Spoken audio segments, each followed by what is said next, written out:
Hey guys, Bugcat7 here. Okay, it is Saturday, June 27th, 2020, and I want to thank you for visiting the Stonewall Research Channel here on YouTube.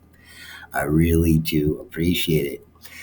All right, guys, well, I wanted to take a look at this article in this video from this Knox Pages, which is sort of online publication, newspaper publication for the Knox County, Ohio, which is really in the heart of Adena country and Hopewell country, and there's a lot of mounds there, and we'll talk about more about those mounds later. But what I find so interesting about this article, it's from earlier this year, February 8th, 2020. And, this is a rather mainstream publication. It's so interesting to find this article in a sort of mainstream publication, don't you think? And let's see what the average person is finding out about the Giants here. It's just so interesting that they would have this here and it wouldn't be laughed at or ridiculed by anybody. So it's almost as though, talking about the Giants is, just an everyday conversation at this point. So let's see what this article has to say. That's what I'm really interested in. And we can see what, maybe the average person thinks about the Giants today. And I think it would be very educational. But before I even get into the article, I just wanted to mention that I started a fundraiser on GoFundMe. My goal is $1,000, and I want to go back up to Vermont and continue my research up there with my buddy Jimmy, the Paleo Mountain Man. Of course, money to do these things, and I don't really have any right now. But it's rather modest, and I stay at a relatively inexpensive hotel there in Bellows Falls, which is close to Springfield, Vermont. But the whole entire area is surrounded by these very, very curious stone walls, especially up on Jimmy's property. I want to get another look at that because there were other things there that I had a lot of pictures of and other video footage of, but my laptops were stolen while I was traveling. So I had two laptops stolen while I was traveling out of my luggage, lock and all and everything. But I would like to try to get up there again so I can, do some more research there. And, I came across some very serious research there when, we came to the determination about the stone walls and the effigies, the serpent effigies in them. And seems that all the stone walls that once built by these probably rather tall Aboriginal peoples who were there, and they're all the walls are serpents, so they're all serpents in effigy for the most part. So the walls are probably sacred in that respect. So in any case, if you haven't seen my series up there in Vermont, I have a playlist of videos from Jimmy and I went around the whole entire area, including up on Mount Ephraim, some 1,800 feet above sea level there, and looked around and found some very interesting things. But we certainly only touched the tip of the iceberg there. So I'd like to try to get up there. I will leave a link in the description there. If you care to donate, that would be terrific. And I would like to continue my research in this field of study if I could. And also, I just wanted to mention I don't have a lot of internet time now, so I'm sort of limited. So I apologize to anybody I subscribe to. I will certainly get around to watching your videos, but I subscribe to like hundreds of channels, and and then some of these are quite personal to me. I'm very friendly with the people who host these channels, so I apologize if I haven't watched your video yet. I will get to it soon, eventually, doing my best. And also, I feel sorry for the people who are upset when they see my videos and they find out that I don't subscribe to this whole cannibalistic giant and Nephilim and Anunnaki, and I knocked the History Channel. How dare I do that? But just to repeat an anecdote that I sometimes say on this channel, okay, 25 years ago, I was watching the History Channel, something like that, 25 years ago. And I was into the History Channel. I was, fascinated by it. I'm a sort of an autodidact kind of person, and I was you know, very high grades in school, did very well in school. And I'm always learning all the time. So I loved the History Channel back then. I watched a lot of it. And then one day they ran into some problem or something like that with this presentation that they made by these authors that sort of put a bunch of disconnected facts together and somehow made them into this book. And History Channel let them host it. And they got a lot of complaints from academics, I guess, who, sort of specialize in their own research and studies or whatever, and they got into some trouble. So they came out with this sort of disclaimer video and presentation that disclaimer they put on their channel. And basically, the disclaimer said, look, History Channel is not about history really or facts. It's just entertainment. Okay, they just wanted to let everybody know that this is entertainment. Okay, that's primary thing about that it's entertainment.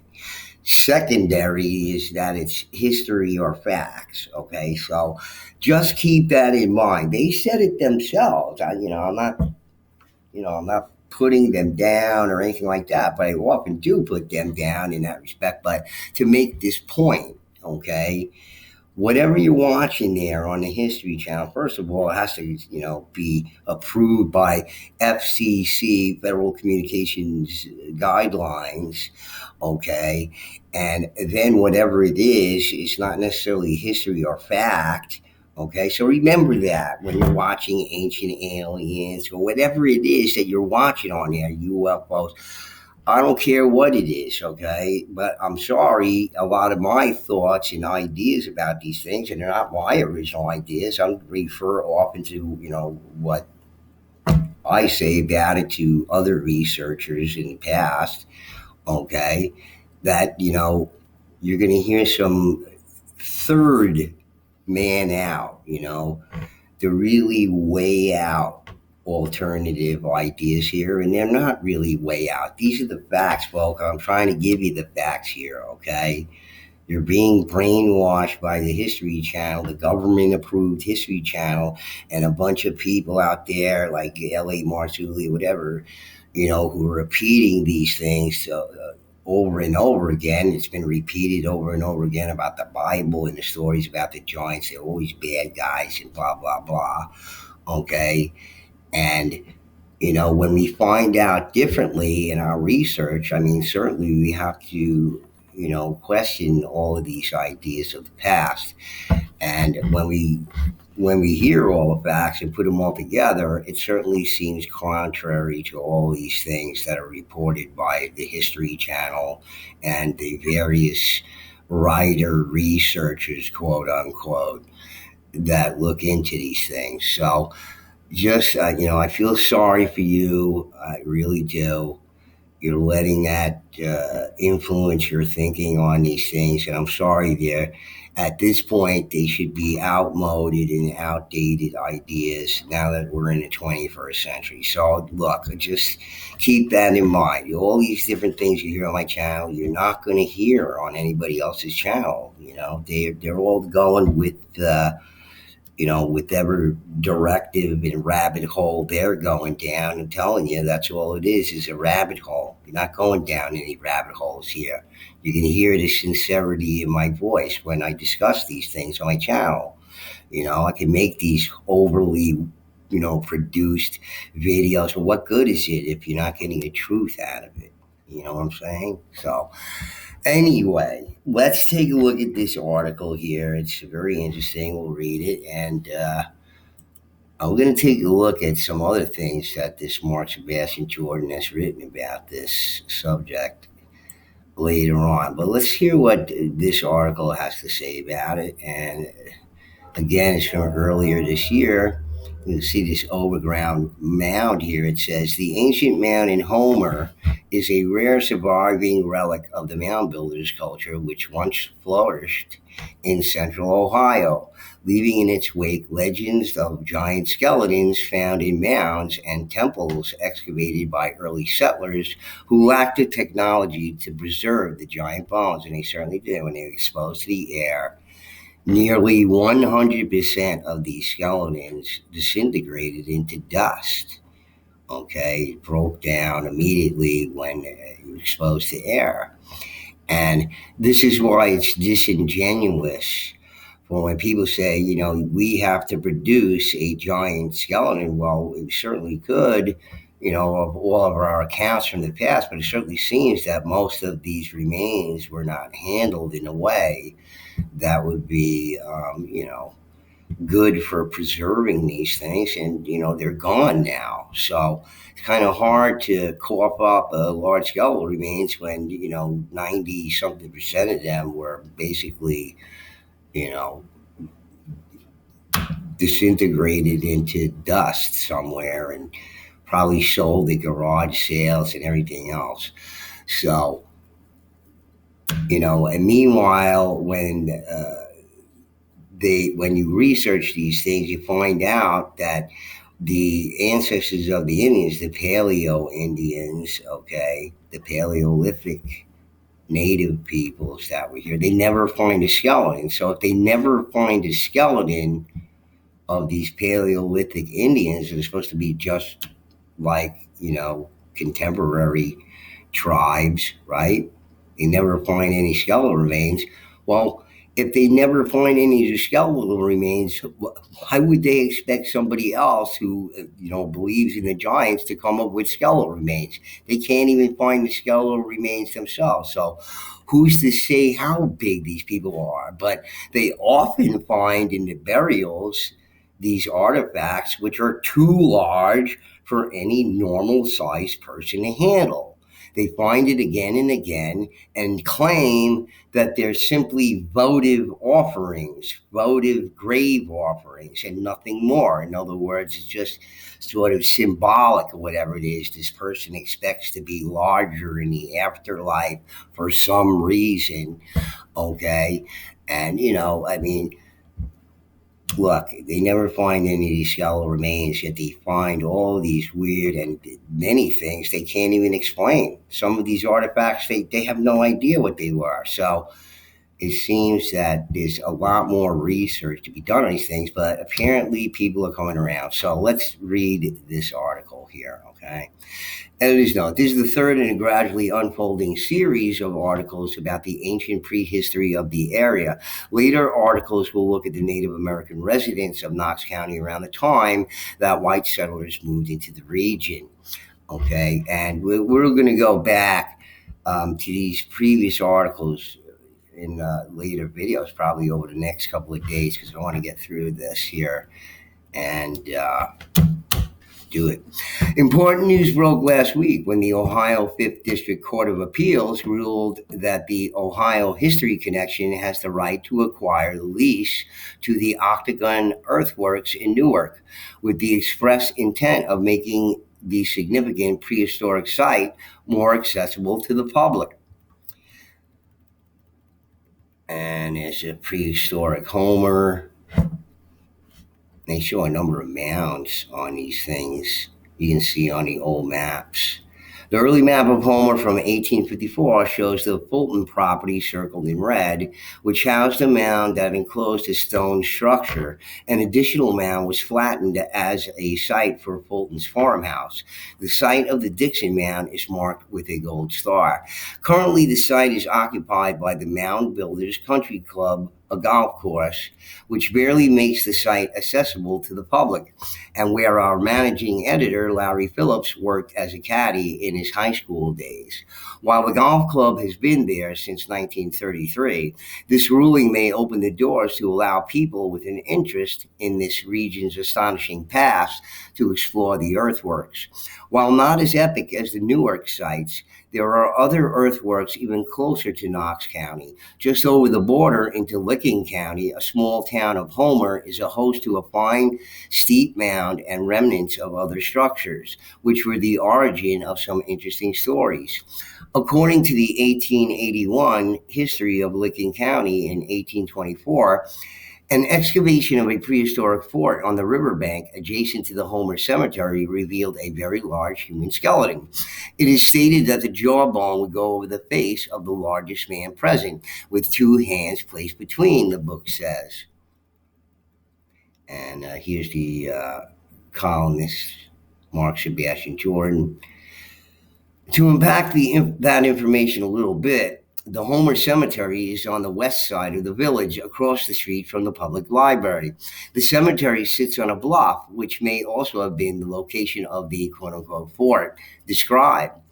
Modern researchers would conclude that the earthwork was more likely a sacred temple, considering that such structures are sometimes found containing ritualistic artifacts, but rarely any evidence of battle. Okay, so here's where my third-party research comes into the whole thing, because it's like they see the forest for the trees, and they can't see the forest for the trees because, look, these areas that they often refer to at these sacred temples and blah, blah, blah, are, to me, okay, based on the research that I've done in the history that anybody could do. I just don't really understand it. See, it's just why I'm so flustered about it, is because the Adena and the Hopewell had a vast trading network, okay, and they had a lot of people, okay. So this network was like any modern day commercial trading network that would be operating today. These goods were going back and forth all day long, 24/7, 365. Okay, so you needed areas in which to do business in. Could have they been holy area, spiritual areas, sacred areas, of course. But maybe there's a combination of two. That's often how towns are in Europe. It's all centered around the church, but yet all the everyday business goes on. So, look, these areas are major, in the main trading areas for these. They're not forts or anything. Certainly, they had security. They had to be guarded. You have to understand. We're thinking of these people like cavemen, and that they were not nearly as smart as we are, and all kind of stuff. This is a bias that's been instilled in you by the History Channel and all these other jerks. Okay, stop thinking that stuff. Okay, so look, these people were very sophisticated in their daily lives, in their daily business doings. This trading network of theirs was very serious as any trading network we would have today.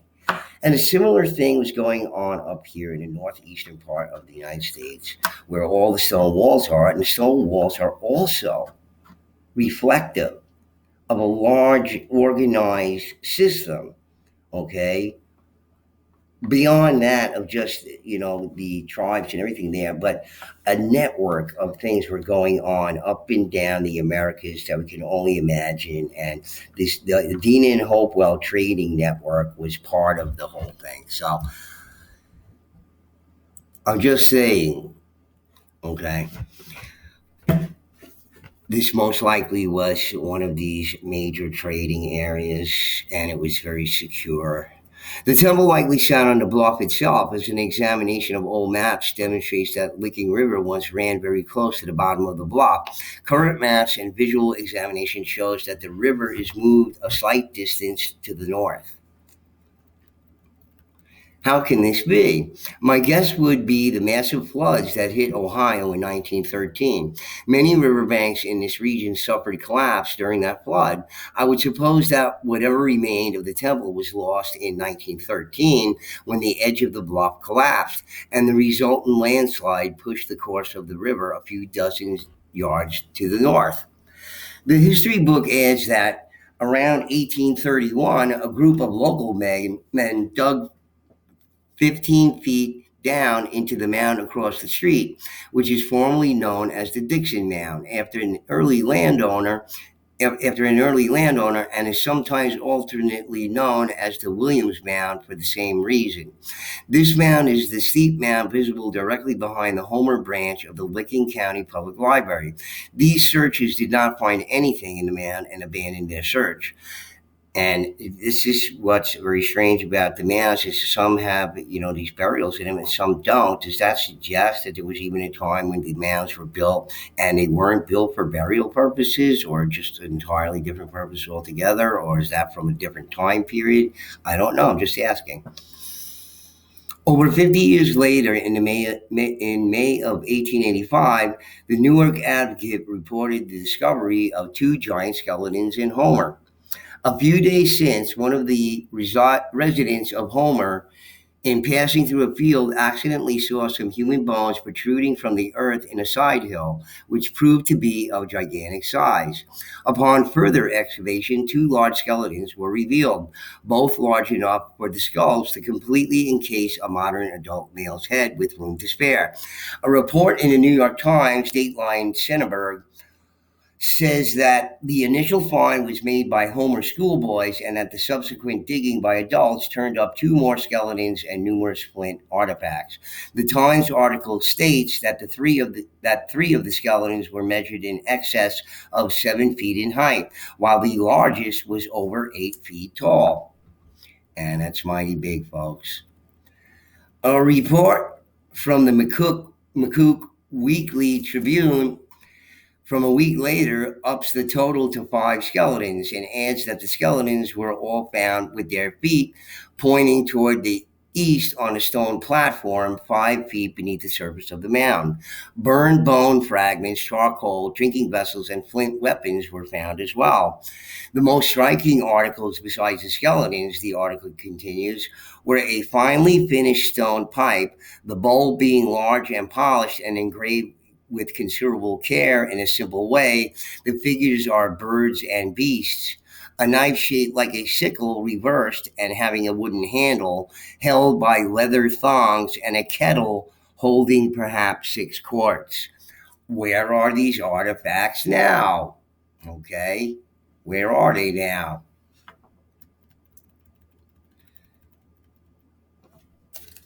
Excuse me.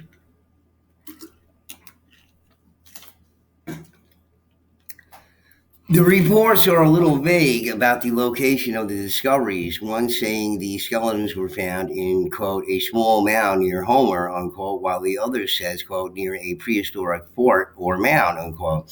This could mean the temple adjacent to the cemetery, the mound across the street, or another mound entirely. In 1881, history also notes that the presence of three mounds 1 mile west of Homer on the property of farmer Robert Fulton.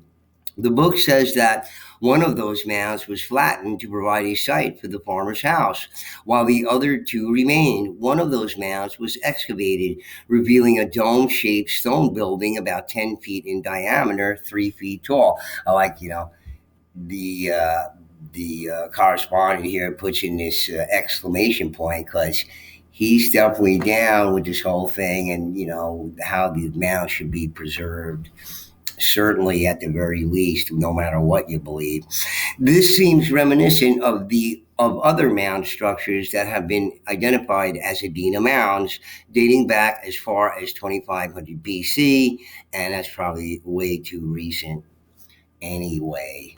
Because it's the New World, the New World, the New World. No, not the New World. Speculation has run rampant over the years about the large skeletons, which have been disregarded by official institutions such as the Smithsonian, which is rather weird because so many Bureau of Ethnology reports giant skeletons being found and cataloged by their own people. Many of them, so anybody can read them anytime they want. It's like, no, we don't see that. Like your own reports. Yeah, but we don't see them. Ha ha ha.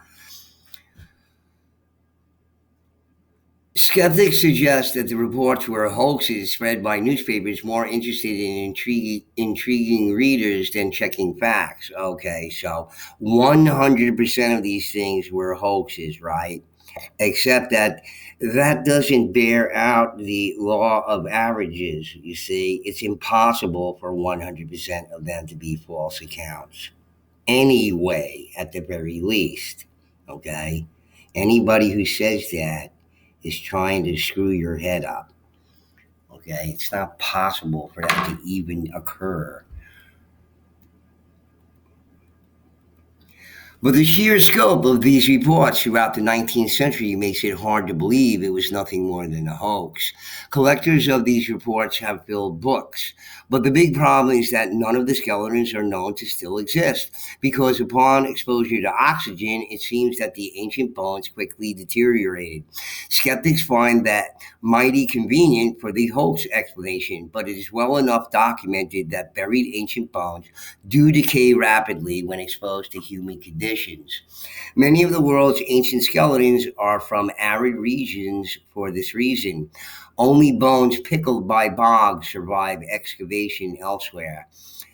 Other skeptics have pointed out that ancient bones could well have become disarticulated, allowing space between the joints and giving a false impression of height. This does not, however, explain the large skulls described in these reports. And secondly, anybody in the business, okay, forensics business, or even a mortuary business could tell you that skeletons, people's skeletal remains, shrink over time. Shrink. So whatever reports on the Giants we got, just tack on a few more inches here and there. They were bigger than that. On the other side of the mystery, conspiracy theorists claim that the ancient giants were suppressed because they didn't fit in with 19th century science's racist disdain of their descendants, the historic Native American tribes.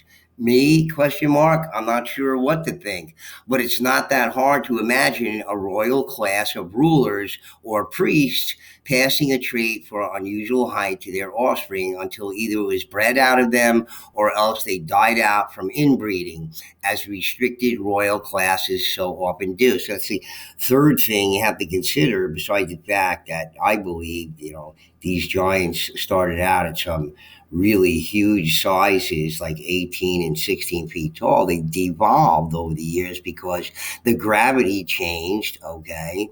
And we found out that the gravity changed from Rupert Sheldrake when he read the data on it, that gravity leveled off in the early 20th century, and you can't really explain all that why, but the gravity was moving around for a bit before it finally really leveled off at the beginning of the 20th century. I'll admit I'm stirred to picture giant figures striding the valleys of the Licking River in what is today Knox and Licking counties, just out of the reach of our current tools of detection. One thing is certain, though, if there was once a class of giants, Central Ohio was their sacred center. More mounds, earthworks, and reports of these finds come from here than anywhere else. This was once the spiritual center of an entire culture's world. And when you pause at these sites and let your imagination picture it, you can feel the resonance that remains. And I thought that was an excellent article. There's Mark Jordan there, right there. And I thought it was an excellent article, and it just goes to show you that these sort of alternative topics are coming up. And, certainly this was a rational look at it. I didn't hear anything about the Bible. I didn't hear anything about Anunnaki or anything. We're just taking a look at the giants. That's why I keep on telling people, before you make that jump, okay, it's not logical to make that jump to the Anunnaki. And then we haven't got that far yet. We're just trying to trace this back from where we're at now. So we're dealing with data, whatever data we can get from these accounts. You heard what Mark had to say about it here. He's done the research and everything. He said exactly the sort of things that I say about these things that were exposed to air. How are you going to find a giant skeleton? So it's disingenuous for us to have to come up with giant skeletons when we know that 90 something percent of them just dis- disintegrated to nothing. And we're no longer allowed to do all these excavation on sacred sites, only with the consent of the Native American tribes, which I totally understand and everything, but we're never going to get to our past unless we start looking at these things rationally, okay? Just before you go crazy and start saying Nephilim and Anunnaki and cannibals and blah, blah, blah, and, the Bible and blah, blah, blah, okay? So let's keep it down to earth here and, take a sort of rational look at these things and see what we can make out of it before we start getting even that far, okay? So anyway, guys, I thought you would enjoy that article. Let's see what the average person is reading in these publications here. And I thought that was a great introduction, at least, to the giant topic and everything. And tell me what you think in the comments there. All right. Anyway, guys, yeah, we're going to do some more articles from this Knox Journal here and some Mark's articles. And we're going to look into it more because they're very interesting and show some great pictures, too. So. All right, guys. So anyway, I hope you enjoyed that. Please hit the like button. If you're not a subscriber, please subscribe. And I will be back with a video for you probably even tomorrow because I want to do more of this. All right. Anyway, guys, Bugcat7 signing out. A peace.